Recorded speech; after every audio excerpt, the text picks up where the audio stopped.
Hi, good morning. It's Pashmina P. from Hasmark Publishing International.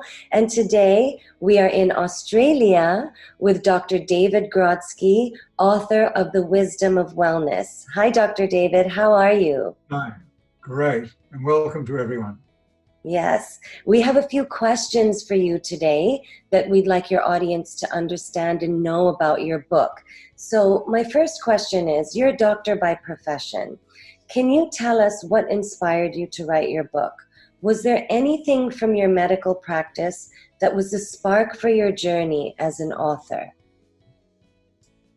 Thank you. I had the privilege of being a doctor, and with all the people I met as patients, one thing I learned very quickly was they all needed compassionate, creative outcomes.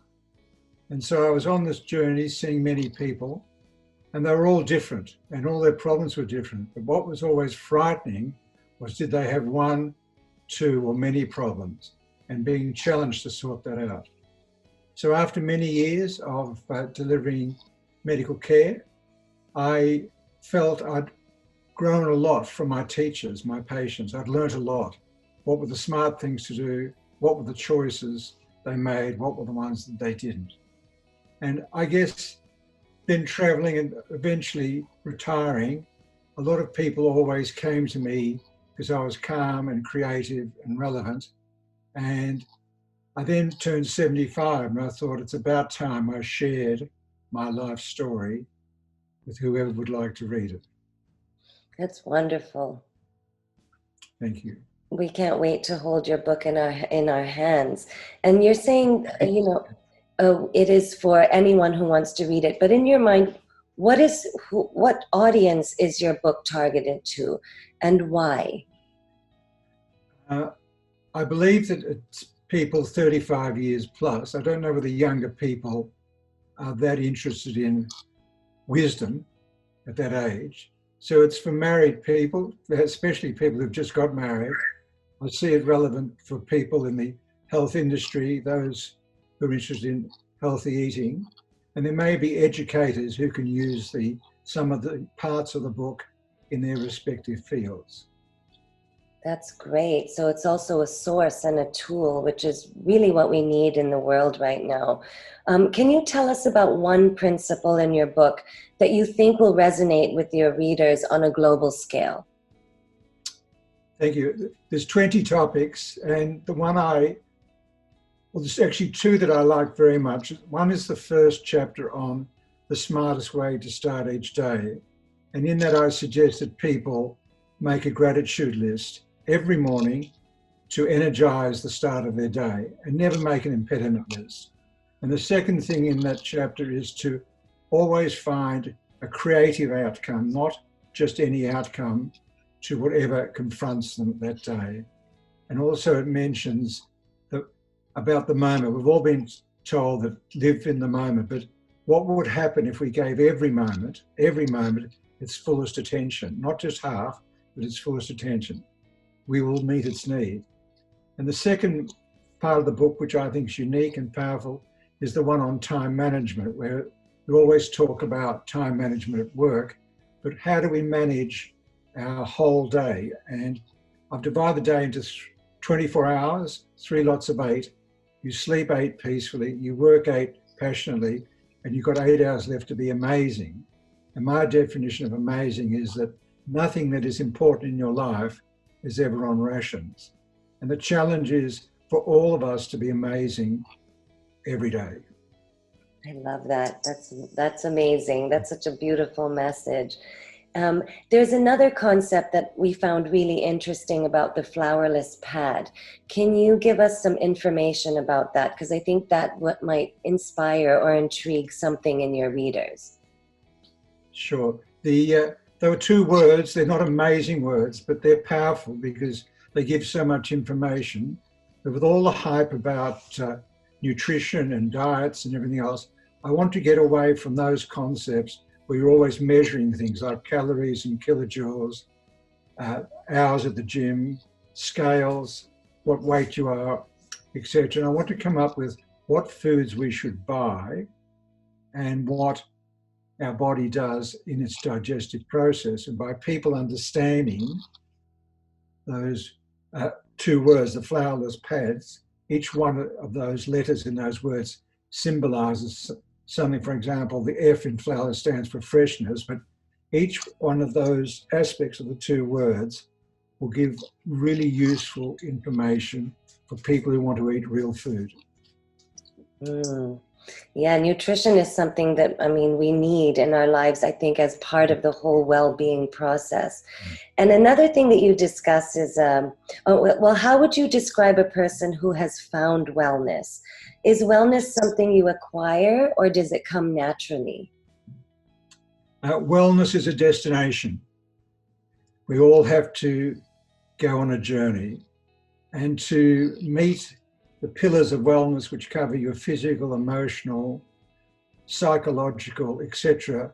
needs, you've got to take a number of steps. But put simply, for me, wellness is about people who want to take a step and experience how powerful that is. Wow, amazing. And you discuss 2020 vision as a running theme through your book. Can you explain this concept in more detail to your audience? Sure. Late last year, I realized that 2020 was above us, and these iconic years like 2020 or 3030 only appear every 1,010 years. But the symbolism of 2020 relates to when I was a young boy. 2020 meant you had perfect vision. So I asked myself, what was my vision? And so obviously the book had to have 20 topics to fulfill the theme. But 2020, as it's turned out for all of us right now, has been a very, very, very challenging year. Absolutely, globally, which is quite a phenomenon, because it's not just one place, it's all of us, it's the whole of humanity. Exactly. Yeah. And who is your biggest inspiration, Dr. David? I've chosen someone I've never met, Nelson Mandela. I'd love to be on a long, long flight with him. And I chose him because he's a man who was born with no privilege. Because when we use the word privilege, it usually means white man's privilege. And he was born with no privilege. He was imprisoned. But what was remarkable about him, he left prison and became the leader of his country. And there was no violence in that change. And that to me is exceptional. That resonates with your calmness and your idea with calmness and creativity, which is a really endearing and enchanting message for your audience as well. And how do you think your book is going to change or alter your readers' lives? Ideally, after reading the book, there's an opportunity to choose any one of the steps recommended. And I'm just asking people to take one step and just feel how powerful that is. And I was just thinking yesterday, what if someone doesn't want to take a step? How can I get them to make one? And I thought what I would do is I'd say to them, just raise your left leg. And they'd raise it off the ground and I'd walk away and they'd put it down. And they said, what was that? And I said, you just took a step. So we've got to get everyone taking a step one way or the other. Wonderful. And where can your viewers find you and your book? And when are you launching, Doctor?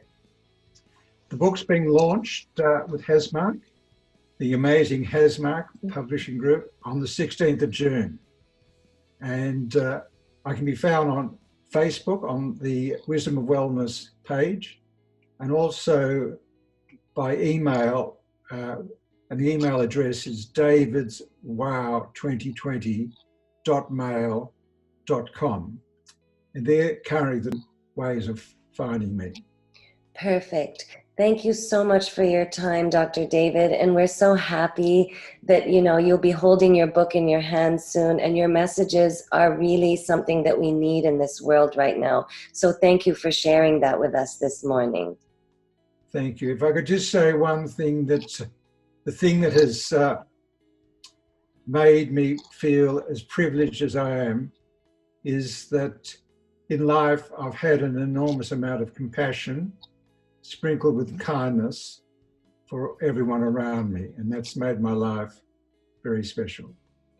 We have so much to learn from you.